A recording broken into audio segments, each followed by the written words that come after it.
Welcome everybody to London Futurists. My name's David Wood. I chair London Futurists. There's a lot going on in the world these days, as you may notice. There's a lot of discussion in the UK television about this thing called a general election. Who should we be picking to govern us? So a lot of discussion in the UK about how we should be Brexiting, how we should be taking Britain out of the EU, and whether that should be done in a decisive way or a hard way or a soft way or a friendly way, whatever. There's lots of discussion in France about who should be the new president there.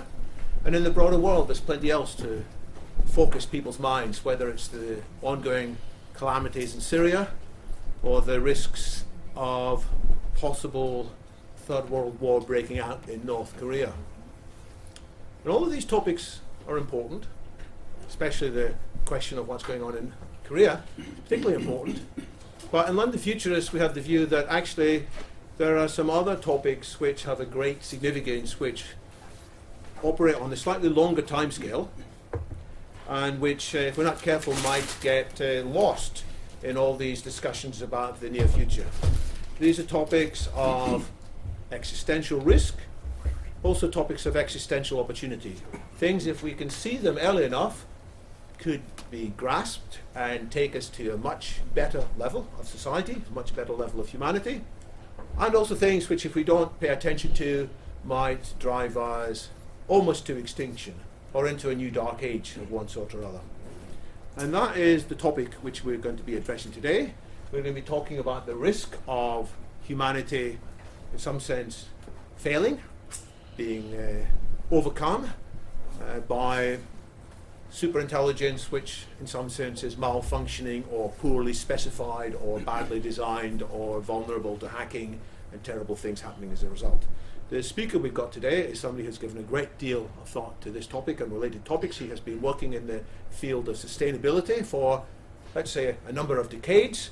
He's passionately interested in the future well-being of humanity, and he is particularly interested in existential risks such as superintelligence. So let's give a warm welcome to Tony Zarneski, the managing partner at Sustensis.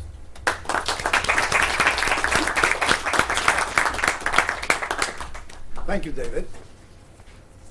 David has introduced me as a management consultant, and I think those people who have worked in management consultancy must have come across visions or missions. Yes, companies, large companies have visions and missions, but more and more people have their own vision of their life, where they want to be, what they want to do for the world. And I happen to have such a vision myself. You would be surprised if I don't. However, being a management consultant working in business sustainability, over the years I've been thinking how to extend that scope onto the world, if you say. This is an ambitious task, and you validate me by the end of this presentation whether I was right to choose it or not.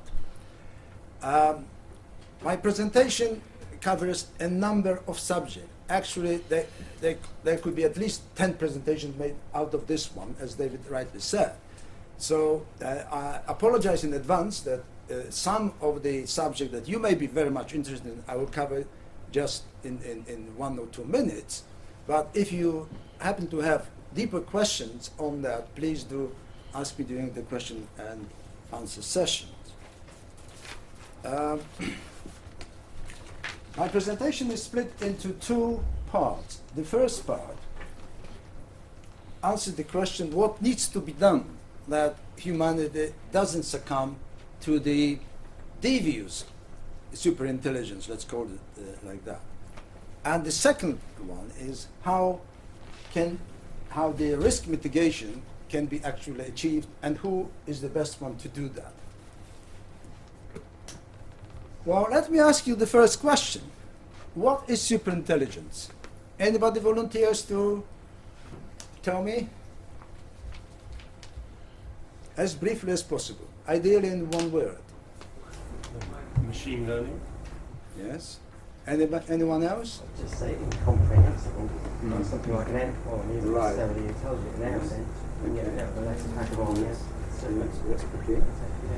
Okay, let me give you my own view. It's all about intelligent processing of bits. It may not be the right answer, but I postulate this one for the time being. And then I'll follow with the next question. What is humanity? Since we are talking about humanity and superintelligence, it's right to clear at the very beginning what we are talking about. Anybody has a definition of humanity? Currently the most general intelligence we have. Yes. Anybody else? Tough question, isn't it? Consciousness. It's just one word in my view. I think there's a species of operations. It's all about values. Why? It's about freedom. If you are not free, we can't do almost anything, or we have restricted field of maneuver. If there is no justice, we suffer in one way or another. If we don't have democracy in the modern society, we suffer as well. So, we must try to make superintelligence be much more than just intelligent processing of bits. My personal history perhaps best explains why I'm so much interested in values and in wider aspects related to politics, history, and the future of humanity. So a kind of a lesson of history, a very quick one. Do you know what this ship really has started? This wasn't the And what was it called? Communist Revolution? Communist Revolution. Yeah. Okay. Well, Anybody? well, it's definitely in Gdansk. Okay. That's right. So, Yes, well, so we got the first part of the answer is right. This happened in Gdansk. Do you know what happened on the 1st of September 1939? Second World War. Yes, Second World War started at 4:45, and the warship is called Schleswig-Holstein. With the first salvo of Schleswig-Holstein, the Second World War started. And it started because the values, first of all, of the German society have been trumped on by Hitler in 1933 when he came to power. And then obviously he extended his vision of valueless societies on Europe and the whole world by extension. And I happened to be born in Gdańsk, so I lived my youth in that city, immersed in the discussions of what values are about, what is freedom about, what is justice. And then one must ask a question: what was the purpose of waging the war against Hitler that was supposedly to deliver freedom not only to Poland but to Germany as well, and later on to the rest of Europe and world? When on 8th of May 1945, large part of Europe became enslaved on the same day as the Germany were essentially free under the Soviet communism. And I lived my youth in Gdańsk during that time. But paradoxically, it was again in Gdańsk 31 years later that the good news emerged. Because like Phoenix rising from the ashes, the first independent solidarity movement, trade union movement, came into existence. For someone that hasn't lived there at that time, you may think that this was a non-event, but actually it was a major event, because after the martial law in Poland and the position of solidarity, it was reborn again and actually succeeded in having the very first free elections in the communist bloc on the 4th of June 1989, which led to this, to the fall of the Berlin Wall. And if you look closer, this soldier has a gun in his hand. I found these two pictures on the internet. And he is aiming it at this gentleman. So the fall of Berlin Wall literally might have not happened had he not came to the conclusion, sorry, I resigned, I lost. So it's almost a symbolic picture that freedom has won.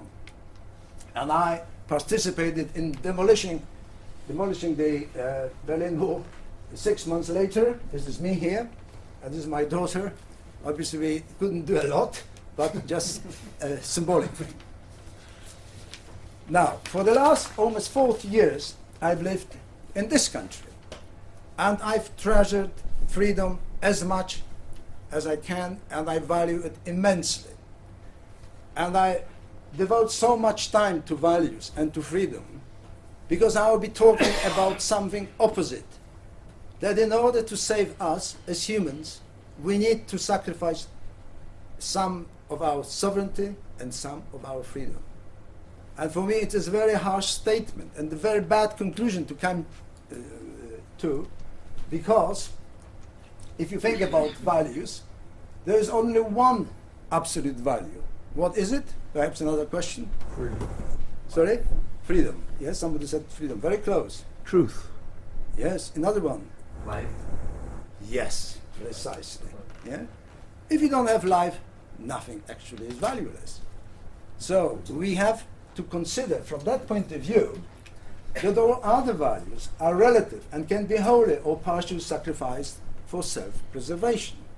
This also concerns freedom and justice.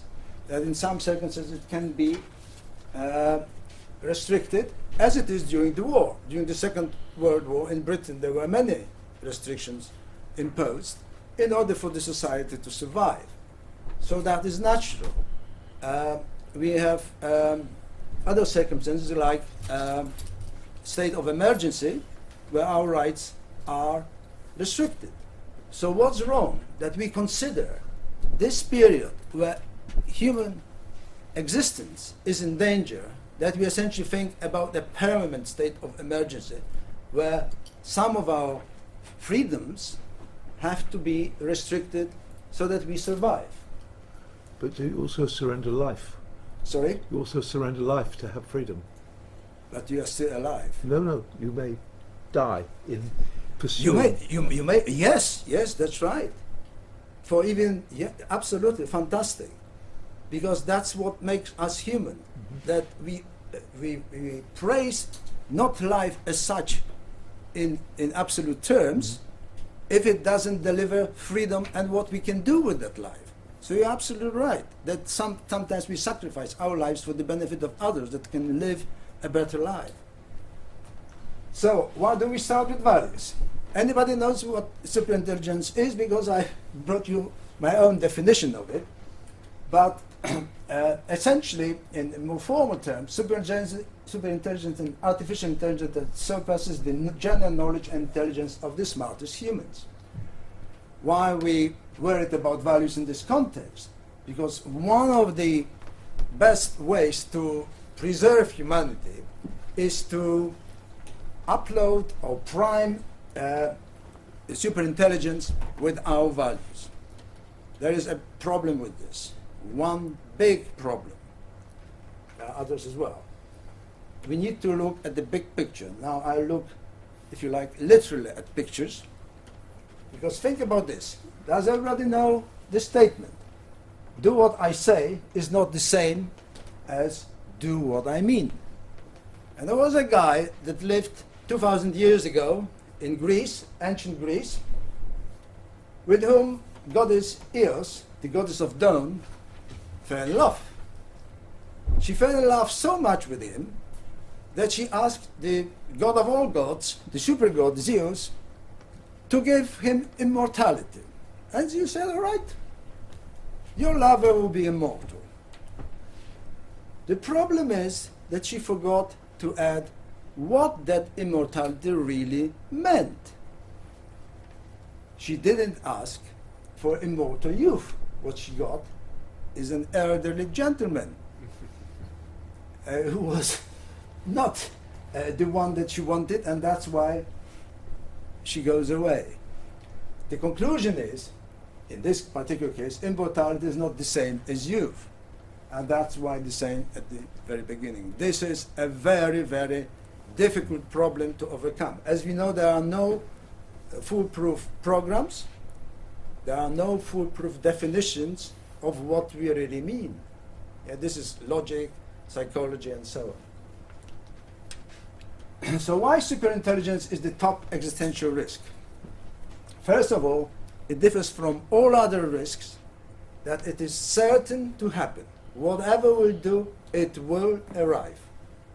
There is only one other risk, existential risk of the same kind, maybe different caliber, it's climate change. If we don't do anything else, climate change will happen. I mean, with all the negative consequences. The problem with superintelligence is that it will happen much earlier and can have even more devastating effects. Scientists predict that superintelligence arrives between 2030 and 2050, depending on how sophisticated that superintelligence is going to be. But by in my view, in about 10 years' time, and most people I think agree, we may have a weak superintelligence, which may be equally damaging. Because if it is not, if you like, the creme de la creme of superintelligence, then we get something that we will regret and will do damage in military, in managing power networks. Actually, Google, you may have heard about that, has made a contract with the British government to monitor the power networks and deliver tens of percent, maybe 10-20% of savings on energy by a smart managing of power networks using superintelligence or using intelligent systems, let's say. And that's happening right now. If this goes wrong, the whole country may go black, so to speak. And we had such event in America, and you know what kind of consequence that could be, including, for instance, firing the missiles inadvertently. Once superintelligence reaches the level of general intelligence, it can very quickly, in days, become technological singularity. And that's what David will be talking about in June, isn't it? So I already invite you to David's seminar. Yes, there are some measures that we can take to minimize the risk of superintelligence. The first one is that we compartmentalize the superintelligence, so we do not make it general. For instance, we deliver superintelligence for specific disciplines like medicine, architecture, managing climate change, and so on. We must ensure that all superintelligence agents have a master switch off. We should also be able to have a quantum encryption, foolproof explainable machine learning. Does everybody know what it means?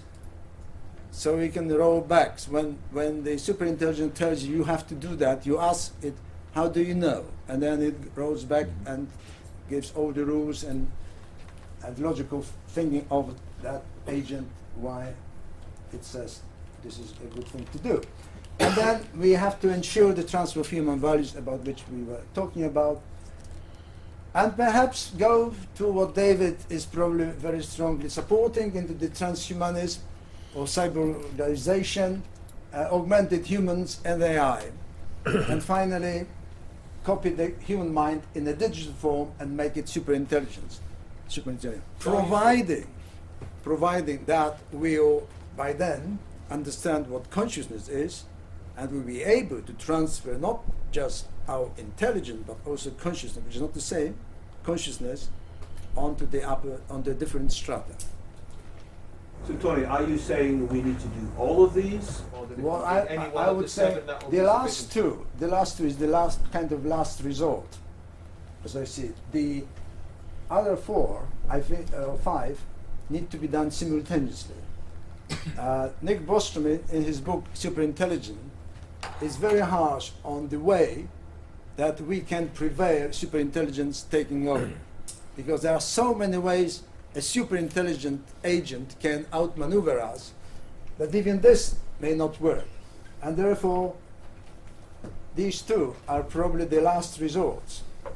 And as you will see in a minute, what the top companies in the world are doing in that area, that would be confirming that this may be the safest way for humanity to proceed, which is, for me, it's horrible in one way, but this is perhaps an option to save humanity or human thinking, human intelligence. Before we go there, we have to understand that there are 4 crises that we face as humanity. The first one is about the existential risk, about which I've been already talking about. The second one is the political imbalance. In a nutshell, if you think about the budgetary problems of each chancellor, he has to balance the books. But the voters want, for instance, that he shrinks the national debt, and at the same time, he's got enough money to expand NHS, infrastructure, education, and so on. Have a cake and eat it. Doesn't happen. And the problem with the populists is that the populists, the politicians, try to sell those unsellable ideas as something that can work. That has a lot to do with how democracy and the voting system works. I'll talk about it in my second part. And then we have economic instability, the crisis of capitalism, and finally the social inequality, the crisis of wealth distribution, not only within a country but worldwide. Again, this will be one of the last topics in my presentation. So how the world would become safer and a richer place to live. My journey starts with the exploration of the existential risks, and then I move on to risk mitigation requirements, what we need to do to combat the existential risks, who could do it, which organization or country is the best to do that, and then how can it be done. My roadmap to safer and also richer world. I strongly believe that we may have an optimistic outcome, despite all those grave and serious, dangerous facts that I've been talking about. I think if we survive the next 20 years, we may reach a period in humans' history that has never been before, almost as they call nirvana, something really, really prosperous. The problem is how to get there over those 20 years. So existential risk in order of significance, almost in the order of significance, based on the Global Challenges Report and the Future of Humanities Institute. As you can see, I put superintelligence at the top before the climate change, for the reasons that I already explained, that this is the earliest to come.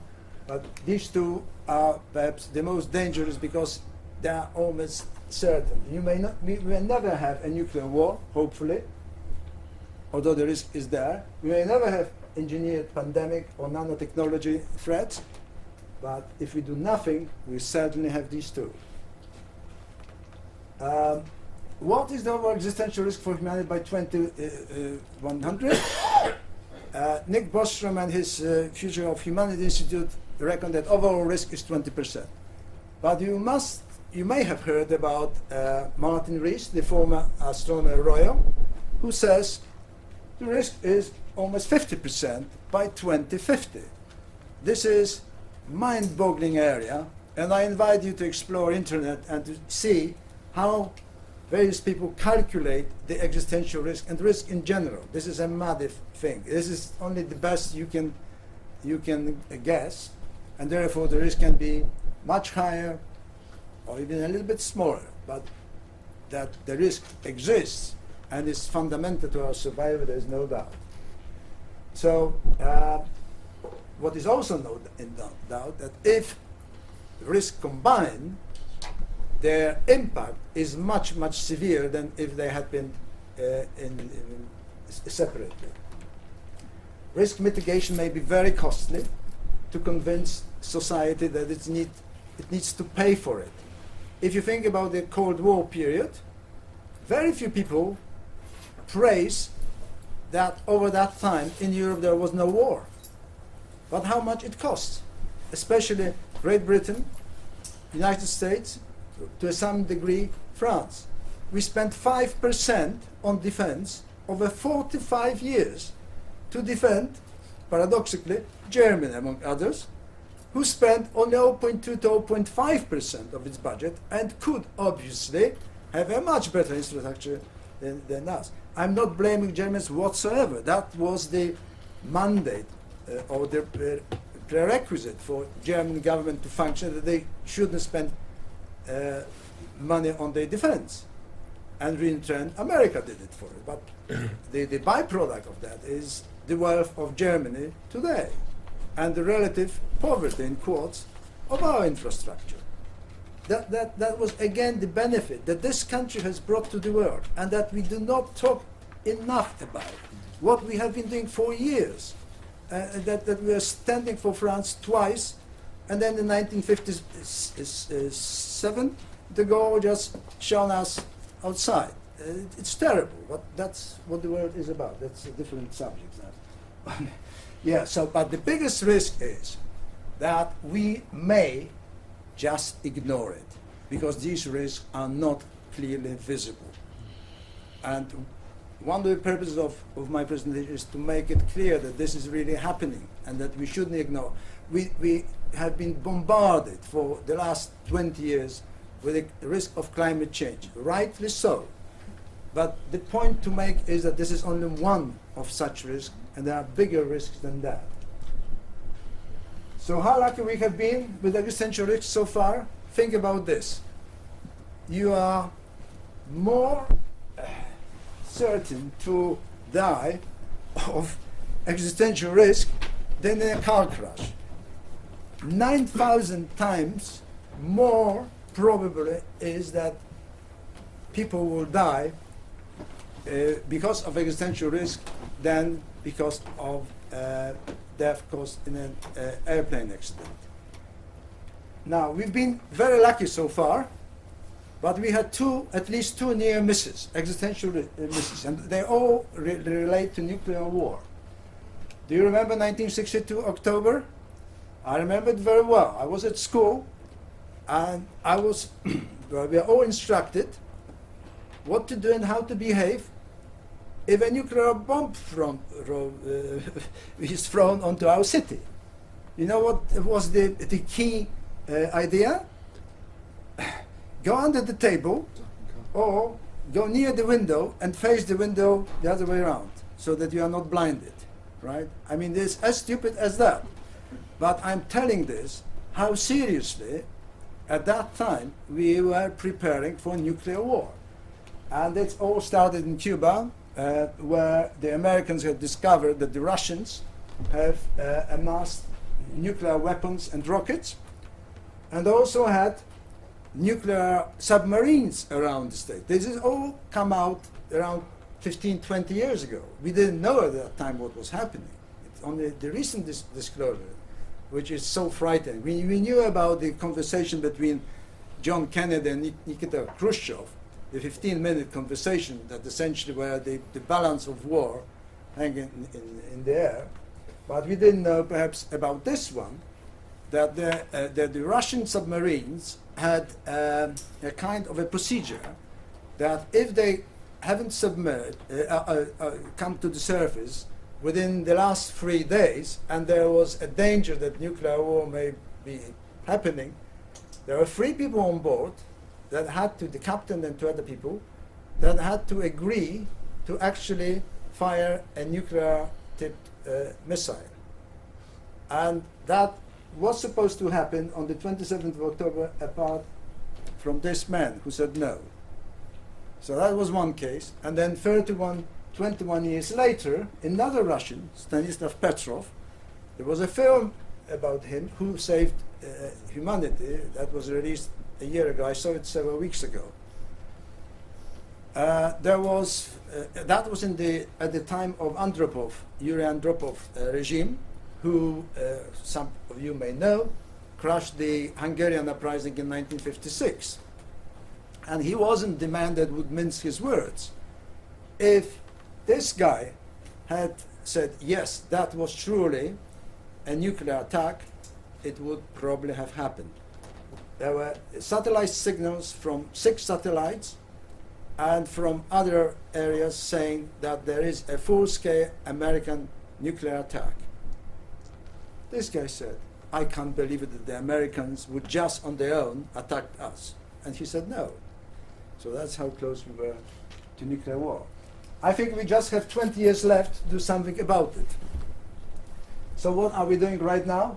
This is some positive news finally. Superintelligence. What does the organization that should by default take care of the fate of humanity? It's the United Nations, isn't it?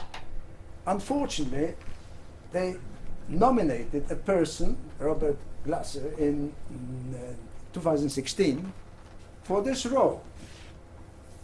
Disaster risk reduction. What it means, famine, drought, and related risks, which are terrible, of course, but there is nothing near to what we need. But we are lucky to some extent that perhaps we wouldn't believe that it will happen.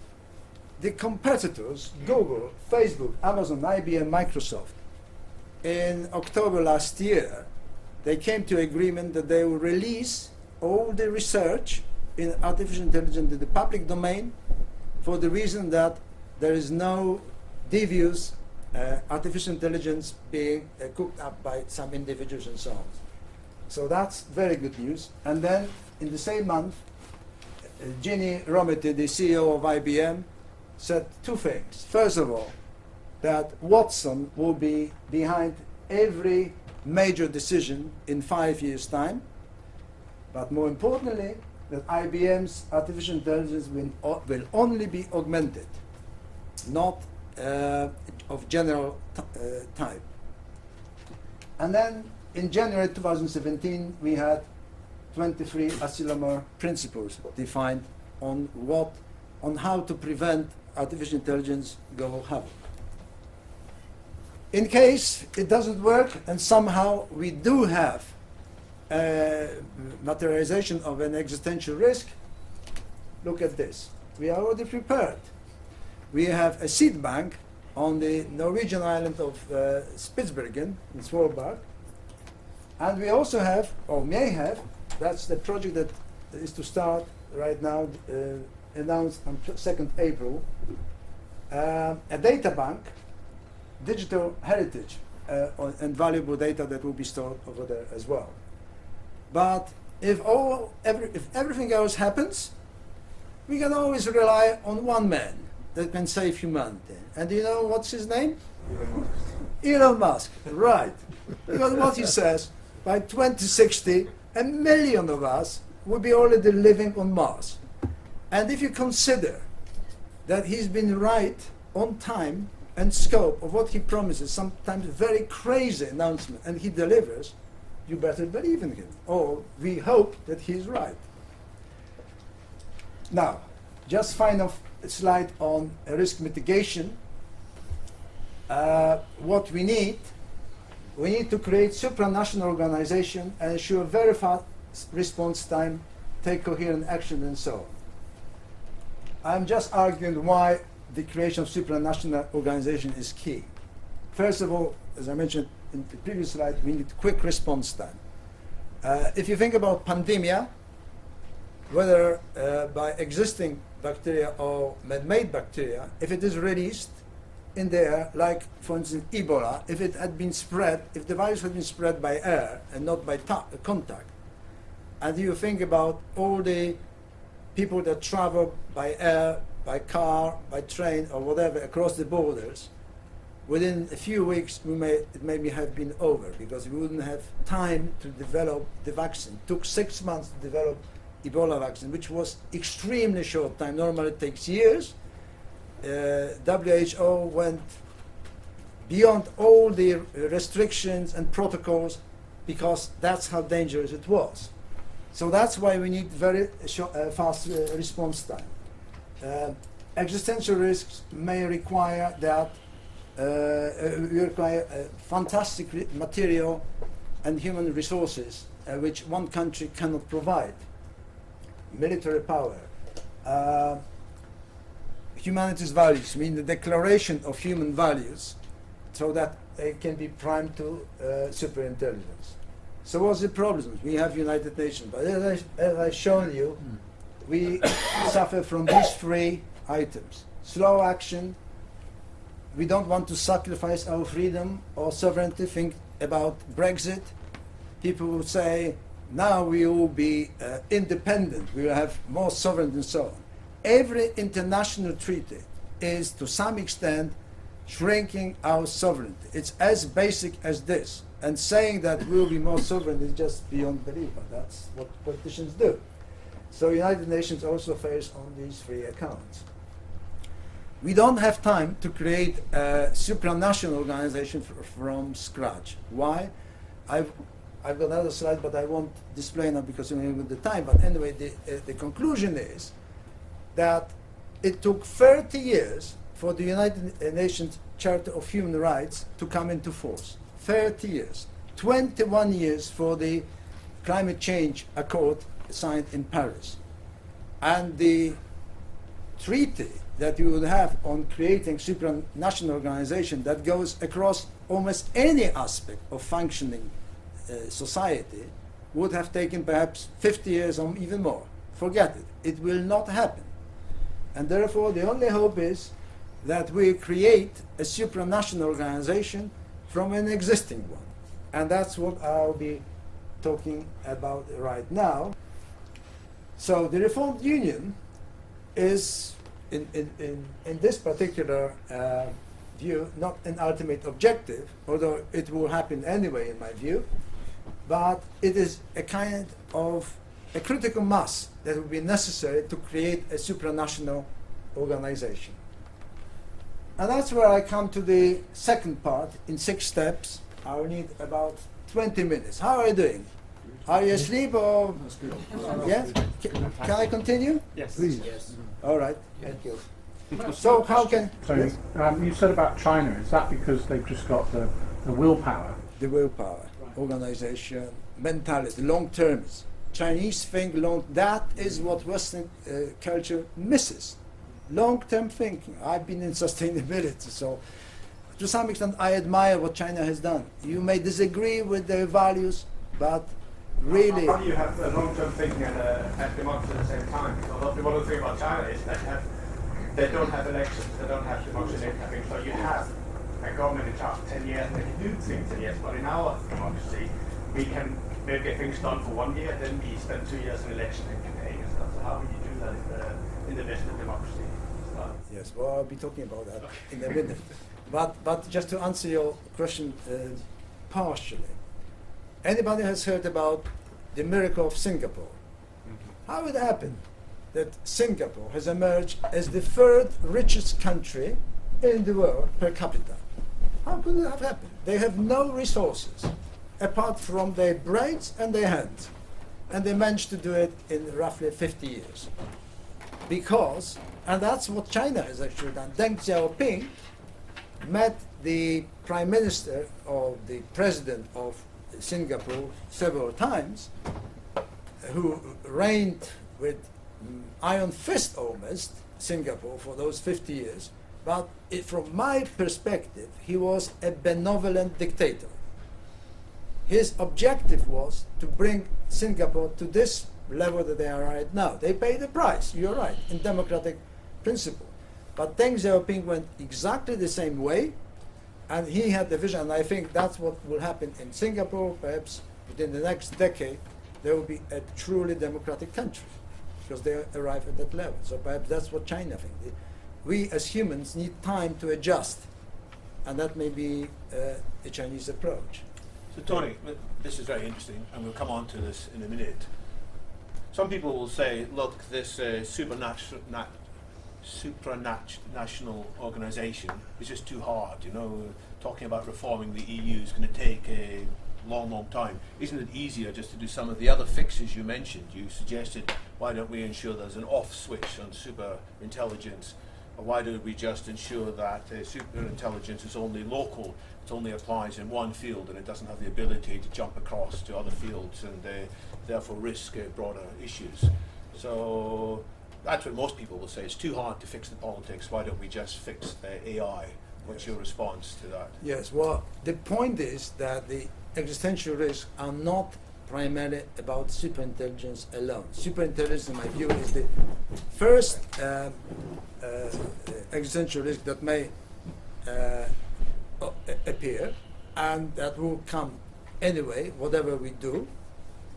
But there are others, like pandemics, nuclear wars, nanotechnology, and therefore we need such an organization, and we need to look at us as citizens of planet Earth. We will start migrating from here to other planets, and we must ensure the continuity of civilization and humanity. So it's a big, very big picture, and most politicians will, for whatever they're worth, not talk about it to their voters because they will run away. That's the reality, and I'm not denying that this is what it is. But the answer is how to square the circle, and I'll try to do it. It's not easy. But We'll have a look at squaring the circle in a minute. Rohit? I just wonder about the role of non-state actors here. If you look at Sohail's work on this, he says we're very much playing out still Bin Laden's agenda, that very small initiatives by non-state actors lead to very expensive costs and disruption across society.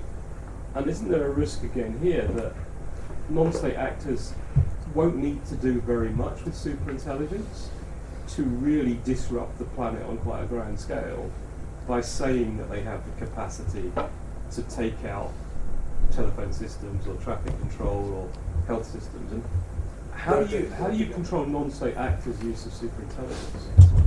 well, regarding superintelligence, I mentioned that IBM, Microsoft, Amazon. They're not quite non-state actors yet. Well, they share. They try to avoid the problem that you are talking about by sharing the research and spreading it as widely as possible. Because you have two competing approaches. One that was favored by Nick Bostrom, that you make a kind of an enclosure where you put top scientists there, almost under military supervision, and they come up with superintelligence that will save humanity. So nobody else comes earlier. And the other one, there's no guarantee, of course. The other one is that we spread the knowledge about AI as far as possible, so as many bright people as possible have the chance to come with the best solution. There could be devious people, but there could also be equally good people, so it will cancel itself out. So that's the approach, and the other one is, as I mentioned, the transhumanism, that will gradually mesh humans with superintelligence at the digital level. So that is as best as I can answer right now, but it is a difficult point. And it's not only regarding superintelligence, but for instance, pandemia, bacteria is much easier to do that, much easier. So yes. So I guess you're saying that because there will be the risks of non-state actors, whether it's official organizations like ISIS or whatever comes next after ISIS, or whether it's criminal organizations, whether it's just a whole bunch of people who are trying to make money out of fake news. Many of these people aren't particularly politically motivated, but they've discovered they can make an awful lot of money for themselves by producing sites that are, and therefore the risks of malware. That because of these non-state actors, we need a powerful, international police force to be able to move swiftly against them when the threat is seen to emerge. And that's why we would need this enhanced democratic United Nations. I'm not convinced that it's just sufficient to make humans smarter either in the transhumanist way, because if, in as much as there's a risk of AIs that are smarter taking the wrong decisions, there's also a risk of humans that are smarter also taking the wrong decisions. If we make them ourselves smarter without making ourselves more truly human, we might lose our wisdom, we might lose our collaborative spirit, and some of the smartest people on the planet are also some of the nastiest people on the planet, sad to say. So I think we need to solve the problem of friendly superhumans as well as the problem of friendly superintelligence, which again is why we need to understand the values and promote them. But to bring in some optimistic view, think about the richest people on the planet. Yep. Yeah? Warren Buffett, Bill Gates, Elon Musk, and several others. Jeff Bezos, who try to work on behalf of the whole humanity. They don't have to do that. And this is really an encouraging, benevolent view of the world and of big money, that how that big money can be applied in our interest. I know that people say, oh, okay, spread, tax them, and yes, the majority of rich people are not that benevolent. I'm not saying that. But it is very encouraging, and they are all Americans, by the way.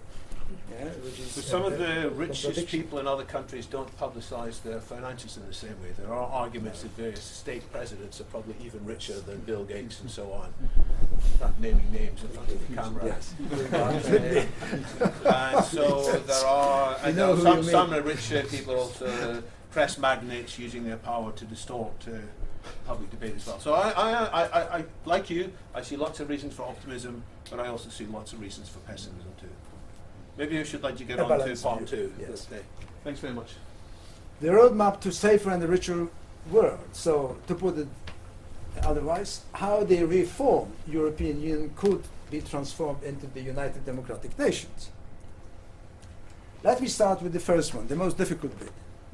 What I'm proposing, and I'm using some extraordinary terms, and perhaps you'll be well versed by what you hear and what you see.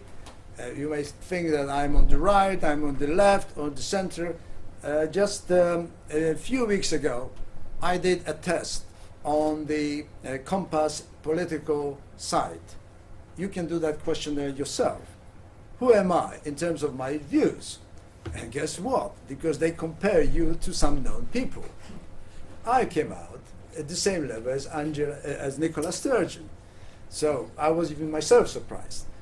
So for me, it doesn't matter whether you're on the right, whether you're on the left or center. What is, I think, most important is that the views that one aspires to or proclaims, that they bring as much goodness to as many people as possible. This is a Churchillian, if you like, a utilitarian view, and some people may have a different view. But essentially, I am basing these kind of conclusions that I came to on that basis. The most goodness to as many people as possible. So the constitution of humanity, the biggest problem. What it will consist of, and must consist of, it will be the Charter of Human Rights and Responsibilities, and then fundamental principles of democracy. And then this would be like a set of paving stones to 4 other areas: the new electoral and governance system, the new economic system, the new global organizations, and what you asked about, and I'll be talking about this, UBI among others, the Global Wealth Redistribution Organization. So let me deal with the first one, creating the Constitution of Humanity. Our ultimate goal, don't forget, is to increase humanity's chance of survival. Use the reform European Union legislation as the working model. Why start from scratch? The overall objective in this case is that we would apply a unified fundamental bill of rights and laws with which all national laws will have to comply. The price, some limitation of sovereignty and freedom. But if you think about any international agreement, that is precisely it. It shrinks your sovereignty. So there is probably no other way around. It's the question of how much, by how much you shrink your sovereignty and your freedoms. And that can be tuned, thanks God. Now, the template is the European Convention of Human Rights from 1953 that was converted, or was the basis for the European Court of Human Rights in 1959 that resides in Strasbourg, and it has those 16 chapters of human rights. You can read it yourself. But this is what I would propose is to add responsibilities. We can't continue with the majority view, especially in the developed countries, that we have rights and demands on the society, what my country can do for me. Well, just to remind you what John Kennedy said in his inauguration speech in 1961. Ask not what your country can do for you, ask what you can do for your country. And that is precisely this. We have to balance our rights with responsibility. Responsibility for our planet, for our bringing up the children, for our pensions, and so on. And there's a longer list, presumably, but I'm just giving an example. And that could be the basis of the new Charter of Human Rights and Responsibilities.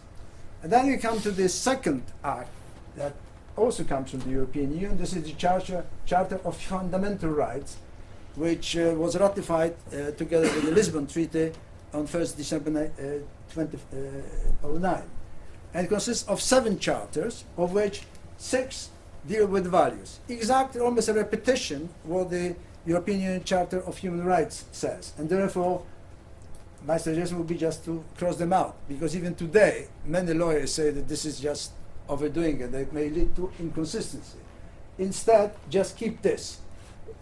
Chapter 7, which deals with how the European Union laws are applied by nations of the EU, especially Article 51, which covers the interpretation and application of the EU law.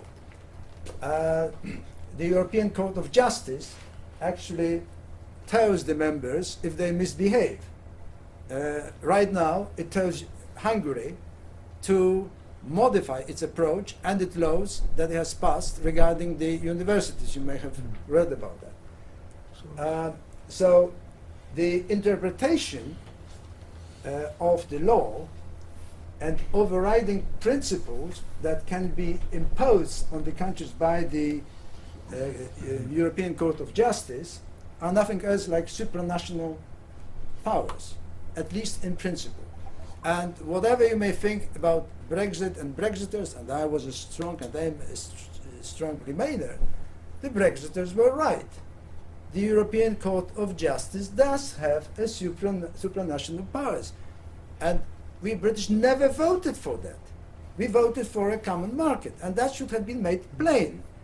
Doesn't mean that we should accept that position, but we should be straight to the public that what happened. The same goes for ever closer union. Britain never agreed to that in principle. But again, this was wrong, terrible that we withdrew from that instead of being inside and fighting for the right application of these rules. So this, in my view, could form the basis for the fundamental principles of democracy. So we have now a constitution of humanity, we have the freedom, sovereignty, justice, and blah, blah, blah. And that would be the legal basis for Humanity's Court of Justice. Again, a very profound name. And then the fundamental principle, democracy. Democracy type. So dictatorship is not here, as you can see. There could be other democracy types that you want. Governance set up, for instance, the separation of judiciary and executive. Most of these things are already in most of the constitutions, at least of the European Union. 2 chambers in most of the countries, maximum 2 terms, no. And that's one of the problems. In most countries, we do not have the limit on the MPs to serve only 2 terms. Lobbying, what are the principles of lobbying? And then the constitution prerequisite. We have written constitution, secular state, non-hereditary core liberties, federalism, localism. And as you could see, Britain would fail on all those accounts. Yeah? Yeah? We don't have written constitution, it's not a secular state, it's hereditary, and so on. We are right here. So, we also need new electoral governance system, and this, what I propose, international constitutional court that could emerge from the European Court of Justice, that really will have a supranational powers, and they will be mostly visible in these 3 areas. That this court will have the right to approve national constitutions that their spirit and the body of the law complies with the agreed higher principles of human values. That will be in the constitution. There is no other way. If you want to be consistent, either you go full way or you don't go at all. because it will be inconsistent. I've got a kind of a populism-free voting system in mind, which may be of interest to you, because what we should have, we'll have all one vote, in my view. Mandatory voting, like it is in Belgium, Australia, but we also need either a kind of weighted voting, which I was very much for some time ago, but then I came to a conclusion that we can think about something else. Imagine that you have your Android or iPhone, and you have on Android, you now have a personal assistant, Google personal assistant, you know that, right? How about that personal assistant becomes so clever that one day it interviews you and asks you about all your values, all your terminal and, as the psychologists say, instrumental values, your preferences, what you want to achieve in life, your objectives, your daily tasks, and so on. And it sorts itself, it's all out, and it says, this is who you are. So now I know. So when you need, and when you have a question, you have a problem, just ask, and I'll give you a solution. Now, how do you think how far we are from the day when this thing will tell us, don't you know for who you want to vote? That's what you said to me. So now follow your conclusions. The problem with that is that we are not just rational people, we are also emotional. But that thing will be just an advisor. If it is an advisor, then we will deal with the populace, because it will tell you honestly, without any bias, if you want to be consistent, just vote this way. Now, the funny thing is that I've been working on that for the last 9 years, and I've been working with UCL as well, and talking to Google about moving from the current almost desktop version to the mobile application. I'm not certain whether this will come to fruition, but I'm certain that in 3 years' time you'll have it. So that's how I think the populists will be sorted out, and many other things, by the way. So trust technology. It has a lot of goodness. Just grab it. Right. Now, we need a new economic system, reformed capitalism. Have you asked a question whether this is right for a person or organization to own land? I didn't. It took me many, many decades to come to a conclusion that it may not be right. I heard a long time ago that, for instance, in Rotterdam, you can't buy land. Since the end of the Second World War, you can only lease land in Rotterdam, not in the city of Rotterdam. Not sure how it is in Holland. But there would be nothing wrong with leasing the land and leasing the natural resources, because it's us all that to some extent are the custodians of planet Earth. Stakeholders' right. I mean, this is perplexing to see that the sheer reason for companies' existence in the view of the majority of economists and capitalists is to deliver the shareholder value. It is absurd to think about, because that's not what the company was actually supposed to be about. The name company means a number of people.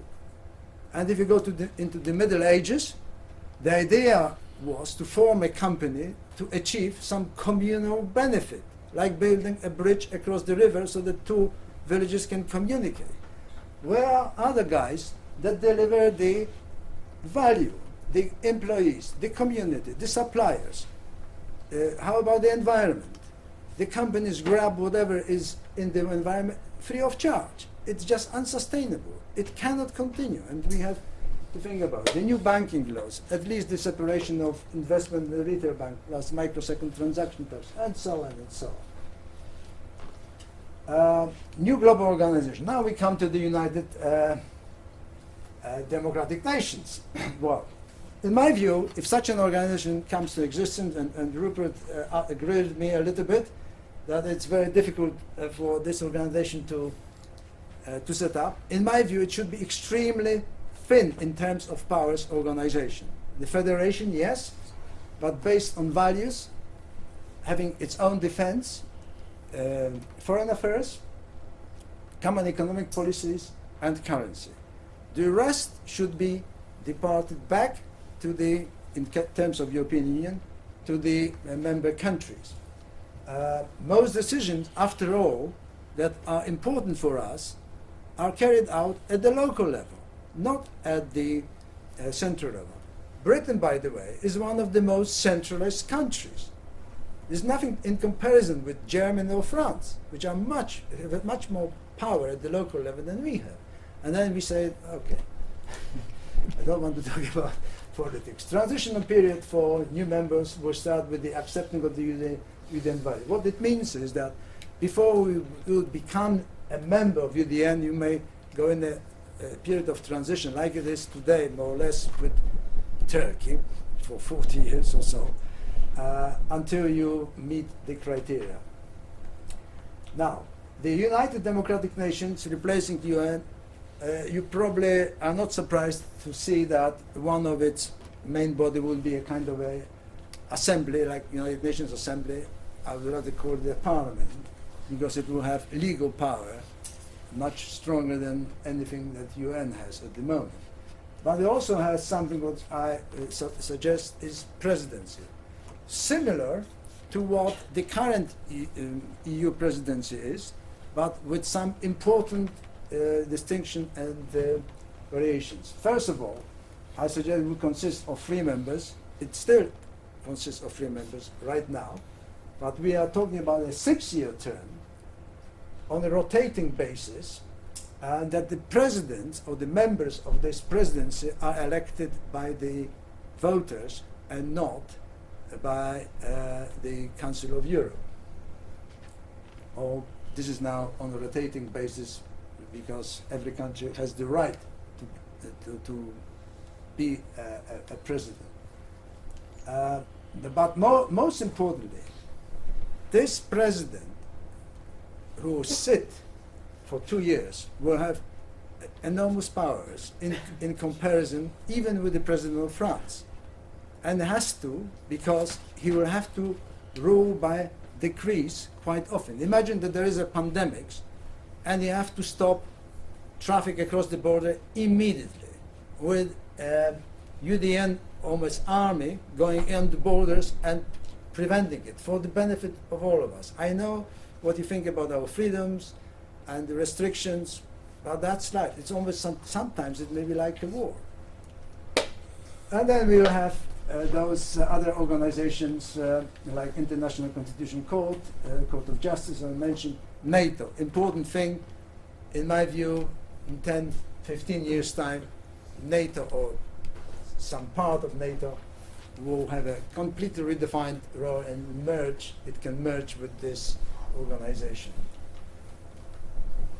And now we are coming to the most interesting bit, because it's the last one. And it's I'll be talking about the Global Welfare Distribution Fund, replacing UNCTAD and World Bank.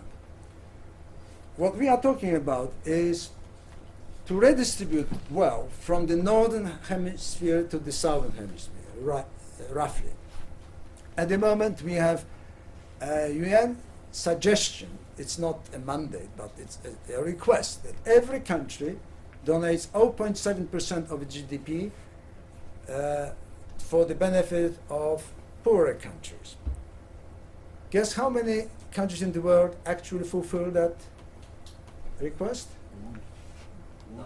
How many? 1. Less than 10. Well, we are the one. Norway, I think Luxembourg, certainly not the States, not Germany, not France, and so on. Right? This is as bad as it could be. So what I'm suggesting is almost a revolution in the making. And I'm saying not just 0.7, but 2 to 3%. And I justify it in a minute. In 2030, that would make 5 trillion every year available to spend in those countries. Now you may wonder how much it is. Over the last few decades, we spent roughly $500 billion in those countries. So it's 10 times more. Okay, it's in 2030, but still. What it will do, it could finance the European-style projects. Does everybody know how it works? What it means is that every country, not just the donor country, every country in the world, or every country that wants to benefit from this kind of approach, donates 2 to 3% to the common pool. And then the projects are verified for the need and execution and monitored in those countries. And that would essentially stimulate enormously the global growth. World economy would almost be a side effect, would be boosted very much. But there is another element. There is an element of just that the Western countries, the Northern Hemisphere, has actually robbed over centuries, the African countries, especially South America and so on. And we are almost due this to happen. So you may call me a socialist or whatever, but I hardly believe it that this is a moral duty. But then there is a pragmatic view, that this is not money wasted. It's almost like money circulated. We spend, say, a few percent on defense every year. Which means, why do we spend on defense? Yeah, this is also a kind of defense against massive migration. This is the most cost-effective way to combat massive migration. Because if we don't do anything, migration will happen from Saharan Africa. This is a foregone conclusion. It can be even bloody wars because people will have nothing to lose. And we have to prevent that. And one of the ways would be to have massive style projects in those countries. So education, health service, Bill Gates has been doing a lot in that area, but obviously one man cannot do that all the time. And then we will have this, technological unemployment. In my view, in 10 years' time, we'll have it. It will arrive perhaps within a year or two, so we'll have 1 or 2 years when everything is all right, and suddenly we have maybe 8-10 million unemployed in Britain. Right? So what will you do? How we will manage this? There are several ways that we can manage it. By the way, there is a very interesting statistics in this context. You probably heard many times on the radio how nicely our employment has risen. Yeah? Now, this is how you manipulate statistics. If you convert the number of hours that employment, the number of hours worked on average, you will see that the number of hours drops down. Yeah, that's what it means. So, and I'm not saying that is wrong. We should work less, and we should spread the workload over as many people as possible, so everybody has a chance to work. This is the right thing. But be honest. Don't manipulate statistics and say, oh, okay, we are doing so fine because the unemployment is rising. Yeah, this is just one side of it. So we will have to increase the wage individually and work fewer hours, have a shorter working week, earlier retirement age, and set a UBI. In my view, at around 2025, 2030, will be at about 60% of median, how are we doing? Okay. Median wage. And now you've asked specifically about UBI. We could actually afford UBI today. And Britain was almost the first country in the world to go it wholeheartedly in 2011. Ian Duncan Smith was considering, apparently, introducing UBI, but instead he went for universal credit. Universal credit, to some extent, is a form of UBI, but it's an inferior form of UBI. Why we could manage UBI right now? Because if you consider how much it would have cost net, it is just 1% of the tax. 1%. That's much, much less than the Chancellor actually spent this budget.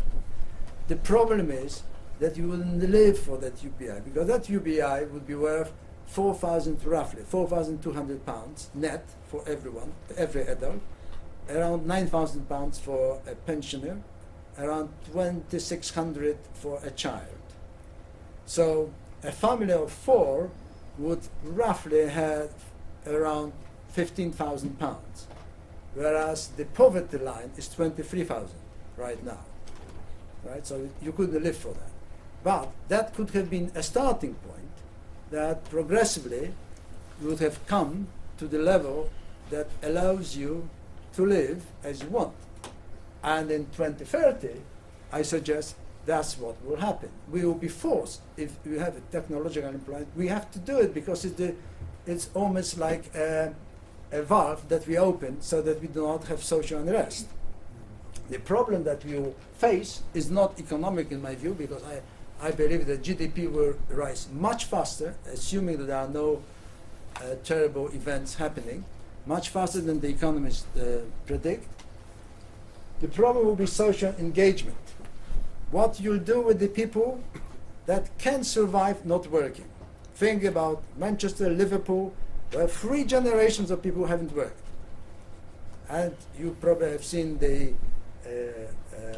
Benefit Street. There was a series on Channel 4 some time ago. How these people think, not what they do, how they think. They think that it's absolutely obvious that they are entitled not to work and to have money from the state because they just happen to be born. Right? And that's the mentality that has to be fought and has to be somehow combined with the UBI. I'm against the UBI, non-conditional UBI. I think there should be conditions, like when you have to authentication, something to engage people. That is a terrible, difficult subject to implement, because otherwise we will have sorted out the problem in Manchester and Liverpool. I just only give an example of these 2 towns, cities. This is, I will leave it for you to read later on. I'll come back to this slide. So my final one is, am I over-optimistic and naive? Perhaps. The first point I want to make to justify a little bit my reasoning is that we had that Ebola crisis I mentioned. Now, what's good about the Ebola crisis is that even, sorry, this is not a pun, but even United Nations organizations can work fast. WHO has done a fairly good job. People were criticizing it, but essentially they delivered that vaccine against the current rules, because what about the rules when we are no longer there?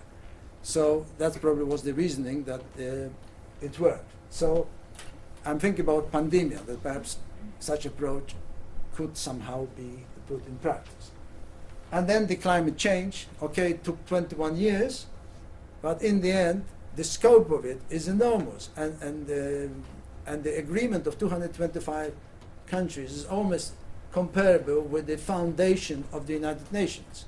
So that was a very important thing. So humanity, our civilization, can do it if we are under pressure.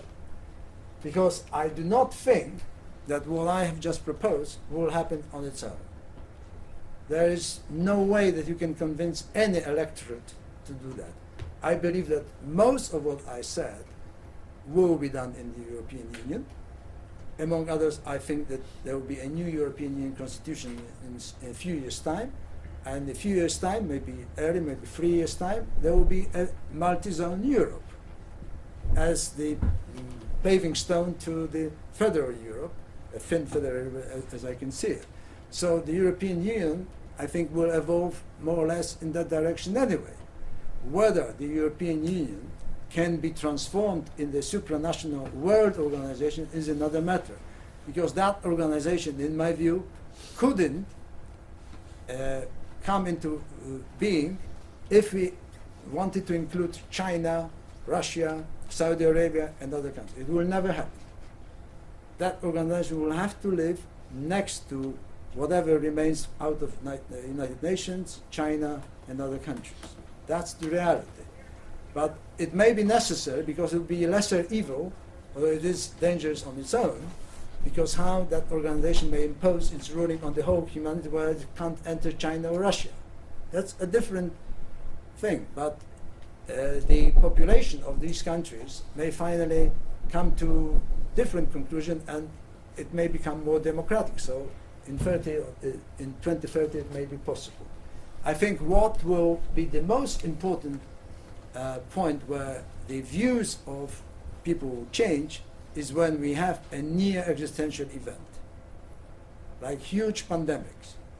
Yeah, just remember that the Spanish flu of 2018 took more lives than this First World War. 1918. 1918. You said 2018. Sorry, 1918. Thought you were predicting. Yeah, well, it's not. Hopefully, it's not happening. You said we need it, so maybe. Sorry? You said we need a crisis, so maybe We it's need a a good crisis. idea. So I'm only giving an example. So there was that was around 3% of the population. The Black Death in Middle Ages took between 13 to 17% of the global population. So it was massive. So if we have such a near existential event, that may convince those who still oppose that idea that it's lesser evil. So we should prepare right now for a safer and just world that will provide enough wealth to be shared by everyone. Thank you very much.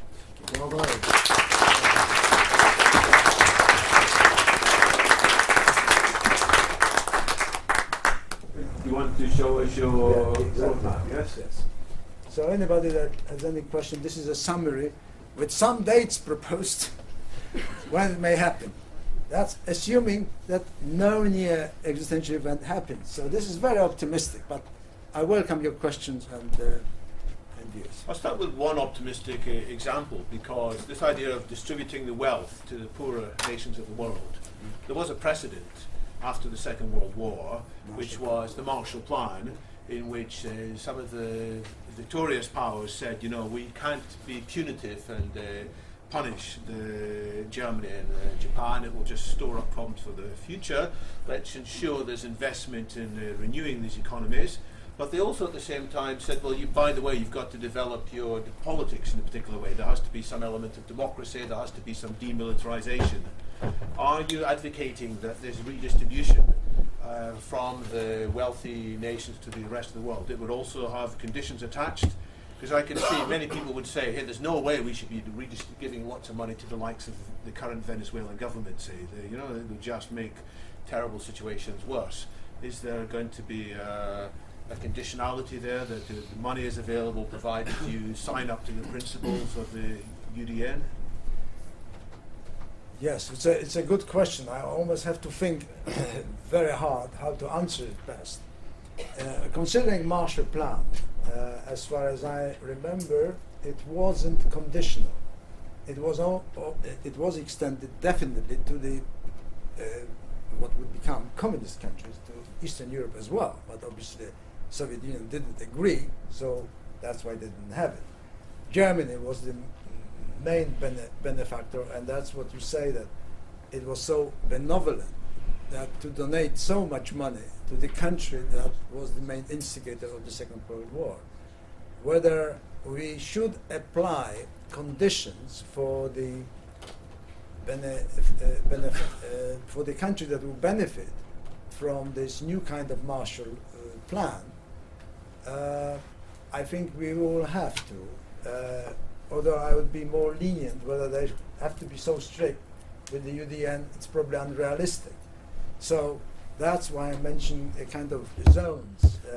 Perhaps there have to be some conditions that have to be made. For instance, no corruption, that on-site monitoring of how the money is spent, and in terms of education, that it is objective and wholesome and not necessarily religiously based, and so on. The same goes for medicine. So yes, that would need some tinkering. This is just. Matthias, you had a question? Yeah, thank you. So I'm always interested in seeing when ideas like this start to happen. Like, so when someone talks about like a risk of some form, something that kind of pops up in the headlines that I can look to and say, that risk is becoming a reality. So, for instance, nuclear war, a headline that might suggest that that's becoming a reality is what we're seeing now with the threats with around North Korea. I do wonder what sort of headlines we would start to see when superintelligence starts to become a threat that is actually coming to fruition. So that maybe that's some sort of early warning. But if I struggle to think about what that would look like, or whether possibly we would just never see it coming. So this could be a kind of crisis that you mentioned. It wouldn't be the same as a pandemic, but suddenly people would take it much more seriously. Yes. Instead of most people laughing and saying, hey, this is just science fiction, we don't need to worry about it, there's just a few crazy people like Stephen Hawking and Elon Musk, what do they know? We can ignore what they're saying. There could be some signs of superintelligence becoming more of reality. Yes. Thankfully, just a few days ago, you may have heard that, there are serious plans that in 6 years' time, I think it came from Google, I'm not sure who said that, or was it Facebook? In 6 years' time, there will be first people that will be able to read each other's mind remotely by having implanted digital structure that will be also bonded to natural tissue and will communicate both with the neocortex and with that digital silicon-based device. Now, if you think about the consequences of this, it is just earth-shattering. What will happen if this really comes into effect? And there is a plan. You can go and search about that. What are the consequences? First of all, the first is the hijacking of the mind, say in 10 years' time. Right? The second one is that we will start, this is on the negative side. On the positive side, this is the process that will start the cyberization. We will become slowly, seriously cyborgs. The first people that will have that capacity will probably be super intelligent in relation to others almost immediately. And that was the subject covered yesterday in that article that they sent. That very quickly, say within a decade or so, some people will become superhumans because of that. The consequences are just enormous, and I would call it almost near existential risk. That states will have to take a decision, or the nations, do you want to go that way, or how are we going to manage it? I don't have answers to that. I only. So it may be that the growth of intelligence by these people with enhanced brain-computer interfaces on the one hand, and also the growth of intelligence in robots and artificial intelligence, which displaces many people from their work, who people were quite confident, computers, software will never do what I can do. They'll say, I'm doing such a difficult and complicated creative job, and then suddenly, faster than they expect, they'll be displaced from the workforce, and then they'll start to realize if computers already can do this earlier than expected, after all, Google's DeepMind Go playing computer, it did something in 2016 which people just a couple of years earlier had predicted would take 20 years. So when that happens so quickly, then more people will say, let's take superintelligence more seriously. You had a question at the back? Yeah, fascinating about your vision of the formed UN. I was trying to understand how exactly it will work. Because obviously one of the, you say you'll have an assembly, would that be an assembly that's elected by all citizens of the world, for instance? And also, one of the big falls down of the UN at the moment is that it's based on consensus, where a true democracy is the majority who wins. For instance, like you will have war crimes in Syria year after year, and the UN say we disagree with that, but they can never do anything because it's blocked by China and Russia.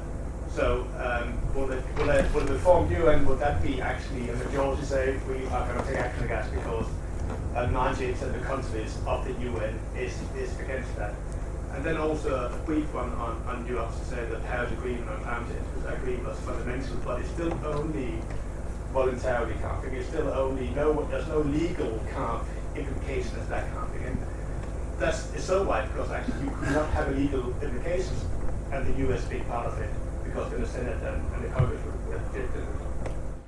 Yes, with climate change first, I think it is legal. I don't know what are the sanctions, but that is meant as a legal document. I need to verify it, but that is my suspicion. Regarding the UDN, I consider this, say, the current model, say United States plus. That will be a real multinational country with a parliament, I call it assembly, but essentially a parliament elected by the voters from all the nations. And this can only be this way. If we want a federal state, that's how it should happen, because any halfway measures will be very costly and don't bring the benefit that is needed. We will be only doing this in order for humanity to start a new journey, almost interplanetary journey. You have to think already, so it's not only combating the existential risk, it's preparing us for migrating to other planets. And this is, I'm serious about that. Yeah, okay, I'm a little bit older than you are, but and I probably won't see it, but I think we can all agree that we won't stay on the planet Earth. So we have to have a kind of a model. Where are we going as a civilization? Roland? On the brain-computer interface you mentioned, the company that does it is called Neurolace, and it has been started by Elon Musk. Neurolace. It's called Neuralink, and the technology is called Neurolace. And they have also pages there called... I don't think he started it, but he's been investing in it. There's also pages called But Why, which explains human evolution and where it is going to, which are just beautiful. That's all in that comment. I wanted to mention it because you might be interested. Wait, but why? Yeah. Magda? I'm sorry, I did not see that the Reform European Union organization will happen. I'm not saying it shouldn't, but on the current trends that I'm seeing of how the attitude of people has changed towards the politics and organization, at least for the next 10 years, it seems like there is broken trust on the politicians. And I cannot see how people will start trusting European Union again when all the countries, it seems like there is a growing trend how we're going to get out of the European Union. And it seems like no one thinks that it is anymore, corresponding to their needs of what each country wants. So although I'm saying maybe should happen what you're saying, I don't see on the current trend of attitude of people against European Union how it could happen then. I have to agree with you. These are major problems. But let me tell you, by parallel, who doesn't know history will have to repeat it. But in a positive sense, we've been through it as humanity in 1930s. Think about Germany. Hitler came to power because of populism. He came to power in a democratic way. I don't know what happened to Germany after the war. Germany today is one of the most pacifistic countries in the world. So it is possible for the society to change its views. It takes time, I agree, and we are going through a transition phase. It won't change for the next 10 years though. I think there's a growing trend. There might be another way to do it in the next 10 years, which is there's a growing trend to trust mostly individuals. Like, for example, I think there's more trust on Elon Musk than the European Union right now. I'm sure. So there could be in the next 10 years something like a coalition between people who are getting more trust from individuals like Elon Musk to start something like that. And maybe progresses, in a pan, super national thing. But I think more likely, based on the current trend, this is more likely scenario. Down here, question? Hello, yes, you're talking about suggestions for how we get to your position. Now, I think, as the gentleman said here before, people were willing to give up their life for something they believed in beyond themselves. Yes. And I think at that time we had a myth, if you like, of some form of immortality, particularly infused by religion and James Morrow. What we need are new myths. You can't appeal to rationality as we mean it. Now, you say it's crazy going to space. I will go much further than that. If you look at crazy ideas, which like Barrow and Tipler, ideas of point omega, or Tipler's ideas of the physics of immortality, that if we don't destroy ourselves, we'll have so much processing power that we can run a simulation of the whole universe, and that will be akin to immortality. Now, that may or may not be the case. We just don't know what we can do with this abundance we see in the future. But if you can sell that as a myth, I mean, the same even applies to what you were talking about, social engagement, with those guys on Benefit Street. I mean, what I would do, say, with those, there's a big problem, say, with social housing. I would get people to justify their access to it. The definition of a bad area is where you get useless people who've been given more than they warrant. Do you take what we need new stories, new incentive, and incentives, they've got something to do with irrationality, something to do with rationality, and something to do with irrationality. I entirely agree with what you say. My view is that we should not be politically correct. We have to spell out even difficult truths, because only in that way we can do something about it. Now, answering your question, Magda, whether it is possible for the European Union in 10 years' time to become such an organization. No one is a prophet, especially in one's own country. But, in my view, European Union doesn't have any other option. It has to move forward. And the only option is to move forward faster. We live in exponentially changing world. So 3 years is almost like 15, 20 years before. A lot will happen. I am actually very positive. Okay, it's too early to be over-optimistic, but what happened in Holland, the elections in Holland, and what is happening right now, which is quite probable that Macron will become the president in France, and his policies are exactly the policies very much linked to what I'm saying. Much more integration, much more federation, and standing for the values. He mentioned it very openly, values. Even Merkel doesn't say that, although she is the pastor's daughter. But that was a surprise to me that he, in the election fever, mentioned this so strongly about the European values, perhaps to contradict what Marine Le Pen is saying. So I am a bit more optimistic than you are, although I do not dismiss the problems that you are raising. So it can only happen if there is a change in attitude and a change in feeling. You mentioned it's not going to happen just by rationality alone. You suggested it could be driven by fear if people see things going badly wrong. But I do like the suggestion here that there should be a positive vision as well. I wouldn't say it's irrational or a myth. I'm not quite sure I like these words. But there has to be some goal, something bigger. It's like when John F. Kennedy, as you mentioned, said in his inauguration. It's rational irrationality, that's a jargon phrase in philosophy. Yeah, okay. So it has to be some compelling story of a better humanity which is ahead, built on abundance. You had a question.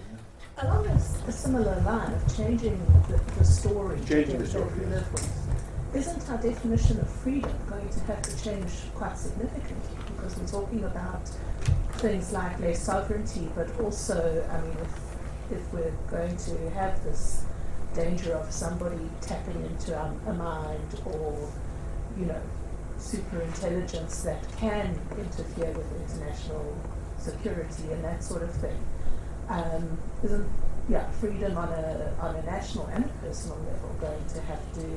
So you're prepared to give up some of your freedoms, are you? Well, not entirely, but for it to work, what if we have to?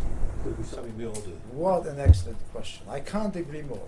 I quoted 16 chapters of the European human rights. So it's not a question that these rights have been addressed. It's the question of definition, what they really mean and how they're interpreted. And that's the basis for the rulings of the European Court of Human Rights or European Court of Justice. And that's what is the difficulty. Think about now the very, very difficult and controversial subject of niqab and burqa that was voted yesterday in the German parliament. German People maybe want to know about this. Sorry? People, can you explain what the... Yeah, German Parliament voted yesterday that the burqa and niqab cannot be worn on the premises of Bundestag only.